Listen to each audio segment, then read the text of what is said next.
musée du château des Ducs de Bretagne avec la compagnie Les Maladroits. Imagine, ça c'est la France. Oui. Eh bien nous, on habite ici, en France. Je suis Arnaud Vogerbauer et je suis comédien. Moi, je m'appelle Valentin Pagrimaud et je suis aussi comédien dans la compagnie Les Maladroits. Espagne! Pour moi, l'Espagne, c'est ça. Et on travaille depuis 3 ans à un théâtre qui se tourne vers l'objet, le théâtre d'objet. Pour moi, l'Espagne, c'est ça.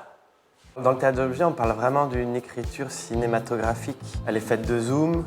À un moment donné, le focus du spectateur, il va vraiment se concentrer sur les objets et ça va fabriquer quelque chose. C'est un va-et-vient constant entre l'objet, les objets et nous. L'Espagne, c'est devenu ça.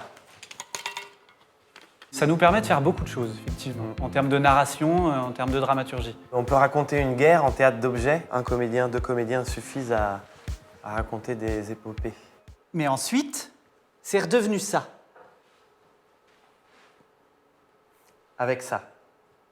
Pour raconter cette histoire, on utilise 6 kilos de sucre par représentation. On le récupère à la fin de chaque représentation et on le donne à une personne qui en fait de l'eau de vie.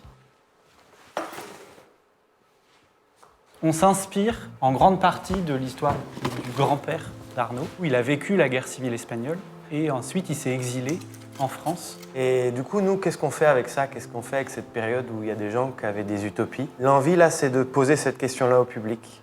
Séville. Cordoue. Andalousie.